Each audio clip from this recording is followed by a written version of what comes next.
Each and every one of you for attending. This is a momentous time for the world, for the country of India, for the city of Delhi, for the tremendous show of force that came together in India more than any other country to take cases to the Supreme Court by the people here, making the case that the lockdowns weren't justified, making the case and winning that vaccine mandates were not legal. In fact, making the case that there was no difference between a fully vaccinated and an unvaccinated person. What I'm going to do in the next few minutes is go through what I call 5 pandemic truths, 5 points to be made that you could remember regarding these years that we endured with the COVID-19, SARS-CoV-2 outbreak and the illness COVID-19. So with that, let me have you advance the slide. Just one slide forward. Thank you. Here's our book, Courage to Face COVID-19. We encourage you to get a copy. Dr. Banerjee showed you a copy. It's just over 300 pages. John Leake, who's here, is the principal author. About 300 citations. It's a true story, but written in a way that's gripping and entertaining that allows you to move through it. As Dr. Banerjee mentioned, doctors are boring writers, and so we really need a writer who can entertain and make this come alive, and that's what we've done with Courage to Face COVID-19. But it's not just courage to face the virus, it's the courage to face everything that's come with it. This kind of dark new way of thinking that deals with an authoritarian mindset, that deals with totalitarian policies that have taken the world backward. It's the courage to face all of this that we embody in this book. Next slide.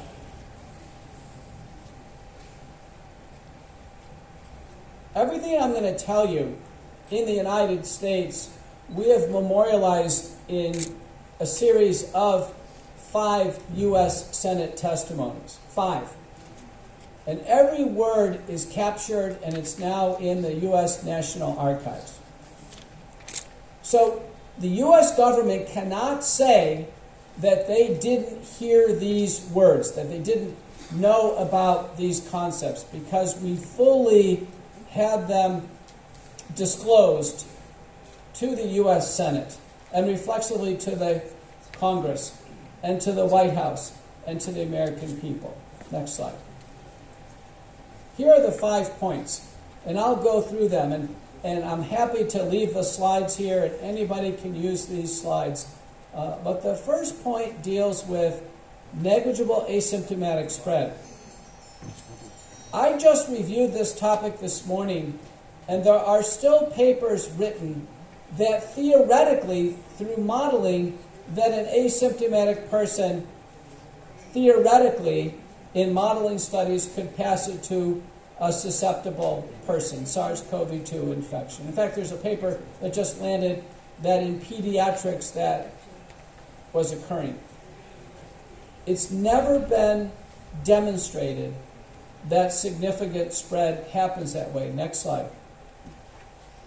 Our U.S. CDC now admits major mistakes in these modeling studies in so many ways that they handled the pandemic. Incorrect scientific thinking and unsupported statements have been the hallmark, unfortunately, of our U.S. CDC, which previously was one of the most revered institutions in the United States. They let us down. Many of my colleagues in my residency training became CDC officers. I trained in medicine at the University of Washington in Seattle. And in fact, they're there at the CDC. And somehow a contagious groupthink enveloped that organization, and it's been an absolute disaster. Our CDC is set up to perform outbreak analysis, data analytics, and then in vitro diagnostics. Our CDC has never managed a countrywide or participated in a global pandemic ever before. You want me to take a break and translate to Hindi, or am I okay? You can use that one. Okay. All right, thank you. So, negligible asymptomatic spread. This means that an acutely ill person could pass the infection to a susceptible person just like influenza, just like the common cold, just like any other upper respiratory tract infection.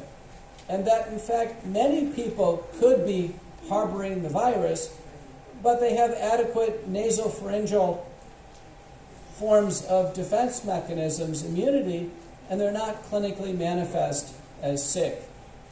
The group we've had a discussion here with India is focusing on this revisited but relatively large topic of germ theory versus terrain theory. And the idea is, the germ theory is that we're free of germs, but then a pathogen invades and we get sick. The terrain theory is we have viruses and we have bacteria throughout our body, throughout the air, and it's only those who have a weakened form of immunity, or at that time have an overwhelming inoculum, that gets the patient clinically sick. These are the two papers that demonstrated that asymptomatic spread was negligible. I mean, actual studies that measured PCR testing in those sick and not sick, and who got, by contractation, who got sick. The first one on the left is by Cao and colleagues, over 10 million Chinese. On the right is Zachary Madewell. Both concluded less than 1% of spread occurs asymptomatically. Less than 1%. This recent analysis from the Cochrane group demonstrated that wearing masks had essentially no effect, because the majority of people wearing masks didn't have the virus, and even if they did, the masks were not sufficient, even in the healthcare setting, N95 versus surgical masks. So the preoccupation on masking was predicated on this idea that an asymptomatic person could spread it to someone else. Now, I noticed today no one is wearing a mask. No one's wearing a mask. Because it's evidence-based not to wear a mask. And my statements on masking on TV, I'm sure, like Dr. Malhotra and others, have been very consistent. We're cardiologists. We'll wear a mask in the cardiac catheterization laboratory, in the operating room, when I go into respiratory isolation. But there's no need to wear a mask in public. So the CDC no longer recommends universal masking in health facilities for that reason. So we were around Delhi yesterday just to show John Leake the torrent of traffic and the wonderful confusion and the sights. And there were a few people outside wearing masks. Now, they can wear masks because they don't want the pollution or the dust or some other reason, but they don't need to wear a mask for the purposes of preventing COVID-19. So if there is negligible asymptomatic spread, that means persons without symptoms certainly don't need testing. They don't need testing. The tests are only approved as a diagnostic aid in someone with suspected acute SARS-CoV-2 infection to make a diagnosis. Very important. The tests never should have been done before getting on airplanes, once a week going to school or in employment. The World Health Organization said not to do asymptomatic testing in June of 2021. The WHO said that, and a year later, in August of 2022, the CDC agrees. There are multiple studies, this one among U.S. athletes, showing that weekly testing, even during a period of time where 20 to 30% of individuals did get acutely ill with COVID-19, had a yield less than 1%. This large workplace study, again, showed a yield with weekly testing less than 1%. But when the test is positive, it's more likely to be a false positive than a true positive. Again, showing the lack of utility in asymptomatic testing. The third point is that natural immunity protects against severe disease. Natural immunity protects against severe disease. Like the common cold, one can get COVID-19 again and again. Everything you saw in that film from the WHO was predicated on what's called a COVID-0 thinking. That, oh, we can contain this. No, we can't contain this. This is a viral illness for which almost each and every person will contract it. Our CDC estimates about 15% of people just simply can't get COVID-19 because of unique factors like a protective nasopharyngeal microbiome. It's possible that someone could have lots of exposure and not get it. But people who are genuinely susceptible invariably are going to get it. How many people in the room have had the illness? Don't know because we never tested. No, but you thought you had it clinically. Okay, so about half. About half. Scott Atlas, who was on the White House task force, and he's with Dr. Malhotra and myself in the frequent contributor group on Fox News, a national U.S. TV station, said that the denial of natural immunity in our Centers for Medicare and Medicaid Services was unprecedented in modern history. Unprecedented. It's always recognized that once someone has an illness, either they have very, very good protection against getting it, like chickenpox or mumps, or they have protection against severe disease. This paper by Kimatelli and colleagues from Qatar, that group there has done a very good job, demonstrated that prior infection had a 94%, this paper's from Harvard by Clausen and colleagues, recently came up by Clausen and colleagues, demonstrated that 94% of Americans have been infected with SARS-CoV-2 and 97% have some form of immunity. 94% of Americans. It's basically over with in America. It's over with. We're sitting on crowded planes, back in restaurants, just like you are. It's over with because we did have a heavy burden. This paper by Kimatelli from Qatar, as I mentioned, showed that once somebody has the primary infection, there's a 97% protection against hospitalization and death on the subsequent illness. So it's very important. I think this is the most compelling paper. This is Chin and colleagues, U.S. prison system, 59,000 prisoners, 17,000 staff.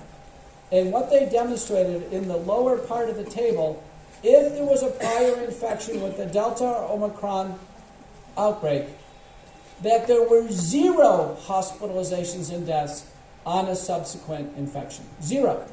0. So the most important question you can ask an acutely ill patient, is this your first time for COVID, or is this the second or third time? Every patient should be asking that. And to this day, the U.S. military is not keeping track of this. The major sports teams are not keeping track of this. Doctors' offices are not keeping track of this. They're keeping track of vaccines, but they're not keeping track of who's had the prior illness. This is the most recent risk stratification paradigm that I've conceptualized, that negligible risk for hospitalization and death is having a well-documented prior case of COVID-19. That's the best. And then we move through other comorbidities. Dr. Banerjee mentioned that obesity is actually slightly a more powerful risk factor even than older age. But you can see that very few people are truly at risk for hospitalization and death. Very few people. In October of 2020, Dr. Jay Bhattacharya from Stanford, Martin Kulldorff from Harvard, and Sunetra Gupta from Oxford published the Great Barrington Declaration. Who signed the Great Barrington Declaration in the room? Okay. The Great Barrington Declaration said we can do risk stratification, and only the highest risk people need some special protection. The Great Barrington Declaration said we should not lock down. We should not do anything else to society outside of protect the highest risk, that we're going to get through the pandemic. Turns out the Great Barrington Declaration was the correct pathway. And it was a giant mistake that the WHO, the CDC, and all the other country authorities ignored the Great Barrington Declaration, which was signed overall by 1 million individuals. Third point, COVID-19 is a treatable illness. This is the first worldwide pandemic that was treatable. Notice that film that featured the WHO and Tedros. No mention of treatment. None. Tedros had nothing for treatment. No ammo. Nothing. A complete and total mental lapse on early treatment. A lapse. A complete failure by the WHO to focus on treatment. A small number of people needed treatment to avoid two bad outcomes, hospitalization and death. And if people got ill at home, they could get through it, provided they weren't hospitalized or died. That would have been a victory for society. WHO not mentioning treatment will go down in history as a complete and total failure of that organization. And that movie just memorializes that oblivion. These are the two papers that I helped bring to the literature, making the point that this is a treatable illness. And what we relied on was called the precautionary principle. We only need to treat a small number of people, like this is a mass casualty event, that we needed a signal of benefit from all the available evidence, acceptable safety, and we can use drugs in combination. Very important. We cannot wait for large, prospective, double-blind, randomized, placebo-controlled, multi-drug trials. We're 3 years into it. There still has not been such a large, well-designed multi-drug trial. We're 3 years into it. I do large clinical trials. I'm an allopathic medicine doctor. It takes 2 to 4 years to do a large randomized trial and another 2 years to publish it. This is not on the time frame for the traditional evidence-based medicine, wait for a large clinical trial. This is like a mass casualty event. This had to rely on doctors using their judgment and making careful observations in order to move things forward. It's very, very important. The WHO not even recognizing treatment, and other doctors who sat back and said that we have to wait. We should let people be hospitalized and die, and we should not treat until we have a large body of randomized trials. That was the most ridiculous suggestion that I received in letters to the editor, to the American Journal of Medicine, multiple of them. I've got them from Duke University, and McGill, and Monash in Australia, and from Brazil. And they all said that I didn't have enough evidence to propose treating patients.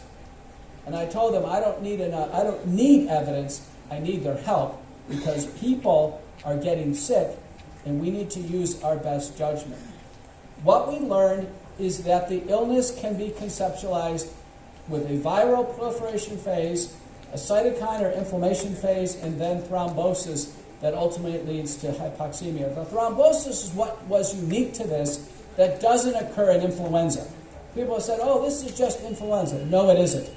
I've managed sick patients, and I've examined the lungs of people acutely ill. I've managed them face to face. This is a very different illness. It's not influenza. You see the characteristic signs and symptoms in the time course. Through the Delta outbreak, it was about a 30-day illness. The majority of people who died in the hospital, and typically beyond 30 days. That meant we had a long time to organize treatment. Our responses are shown on top. Forms of intracellular anti-infectives, corticosteroids, immunomodulators, and antiplatelet, anticoagulant drugs.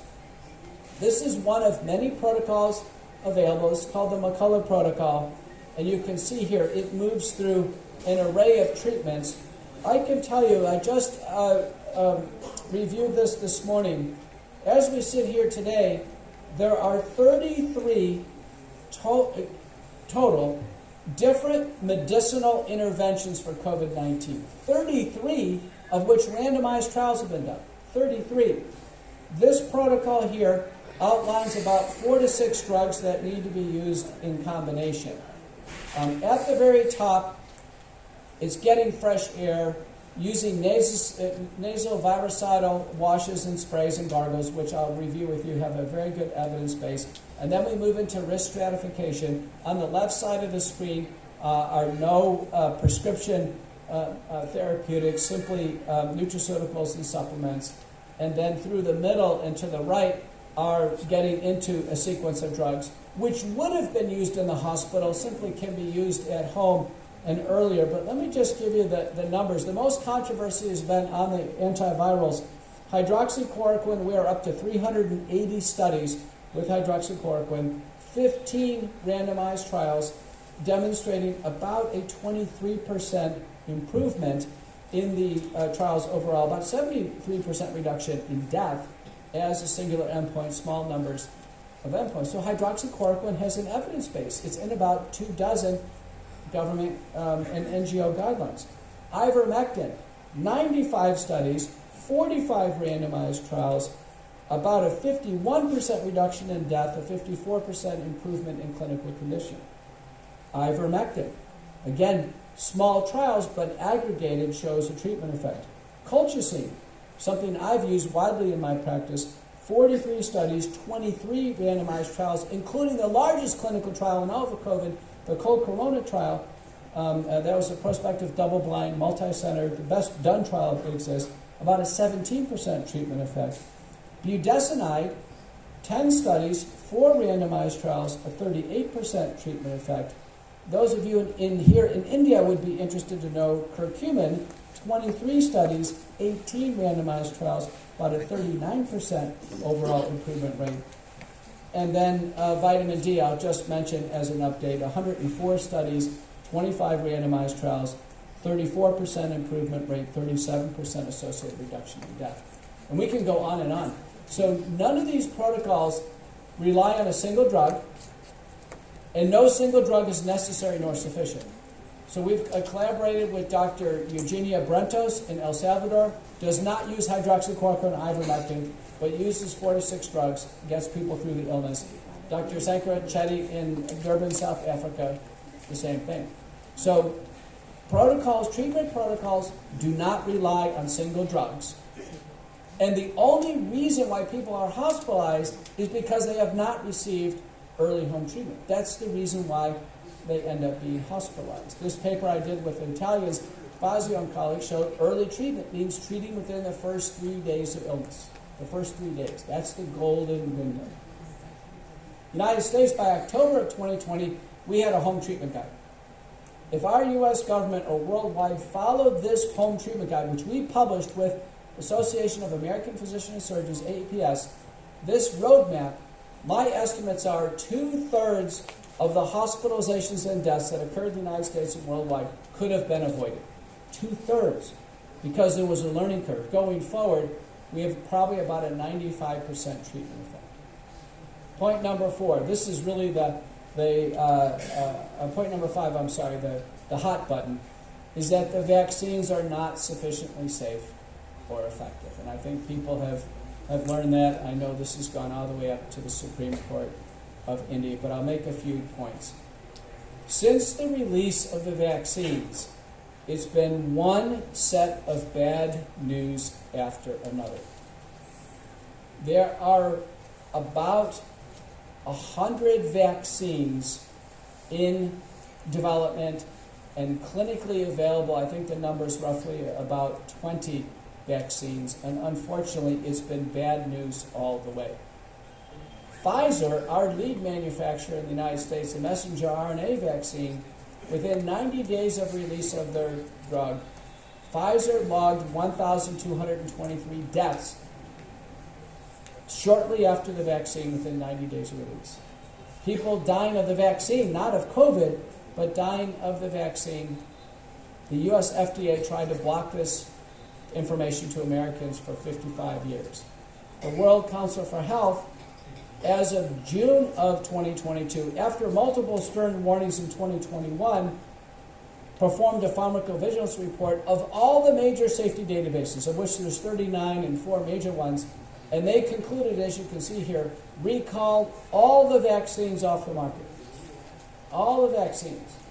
So if you believe the vaccine should be off the market and we should just return to normal life, you are well supported by this international organization. They relied on many databases, but you can see with COVID-19, compared to other vaccines and drugs, the number of deaths that have occurred with the COVID-19 vaccine products has set all records in the history of medicine. The total number of adverse events are far greater than even more commonly administered vaccines like influenza or tetanus. These vaccines are the most toxic and deadly vaccines by the data that we've ever seen in human medicine. Well, what do the vaccines do? What's the benefit of the vaccines? There are about 6,000 papers published on the benefits of the vaccines. 6,000. And in my view, they are all making false claims regarding the vaccines. The first claim is that they prevent infection with the current strains. They don't. The virus is quickly mutated, and every prior version of the vaccines is already out of date. In the United States, we had so many breakthrough infections, our CDC gave up tracking them in the spring of 2021. The second claim is that the vaccines stop transmission. Our CDC director came out in mid-2021 and said fully vaccinated people spread it to fully vaccinated people. The third claim is the vaccines make it less severe. They reduce hospitalization and death. Well, I've told you, 94% of Americans have already had COVID. That's actually the reason why there's reductions in hospitalization and death. It's antecedent infection. But there's never been a prospective, double-blind, randomized, placebo-controlled trial of vaccines showing reductions in hospitalizations and deaths. There are hundreds of observational studies that have intimated that result, and in my view, they're biased for the following reasons. One, COVID-19 hospitalization is not adjudicated, meaning they could be test positive but be in the hospital for other reasons and not be clinically ill with the virus. Number two, the studies are not randomized, and they are heavily influenced by selection bias. They don't account for who's received early treatment. And I can tell you patients who take a vaccine electively are far more likely to seek early treatment. I know that because I see it in my practice.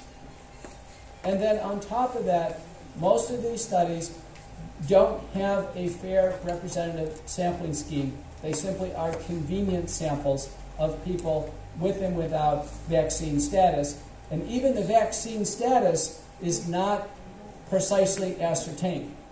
So in the United States, our electronic medical record... Excuse me, Dr. McCullough, we know it's a bio-warfare. All this mumbo-jumbo we can, do without.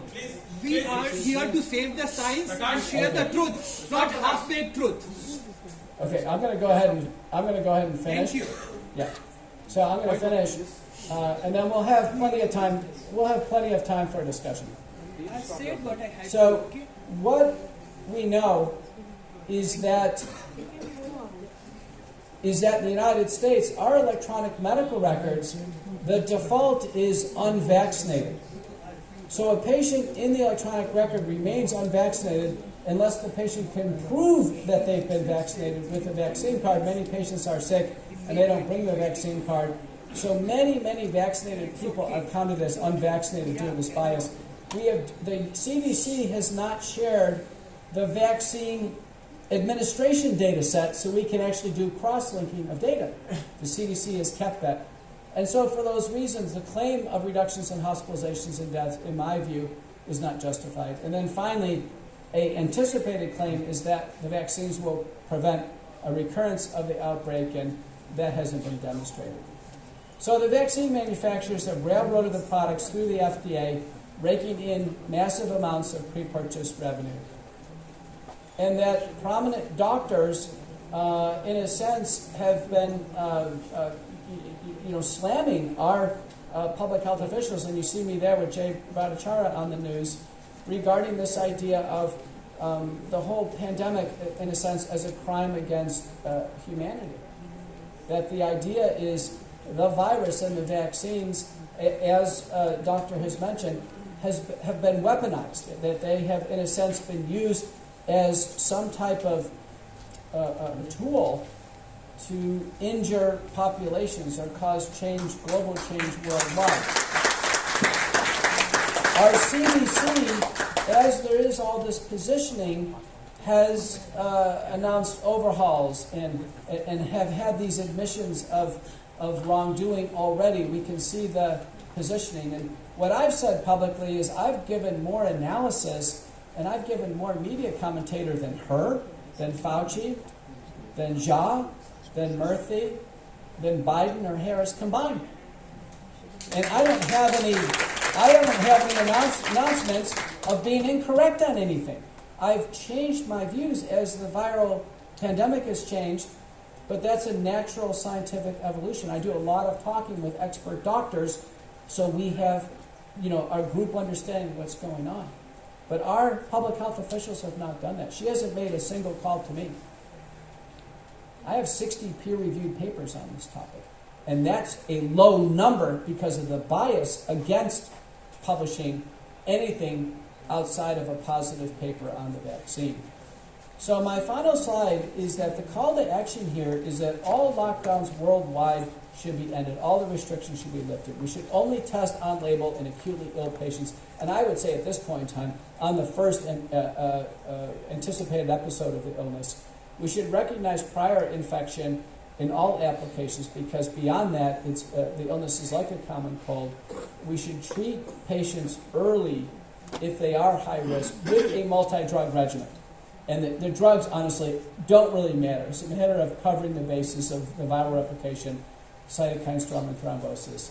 And then lastly, drop vaccine mandates. All the current products should be pulled off the market. I truly believe this is the right course. When all the vaccines are pulled off the market worldwide, there will be a global celebration. There's no doubt about it. It'll be almost like a so I'll stop there and give the rest of my time. Thank you.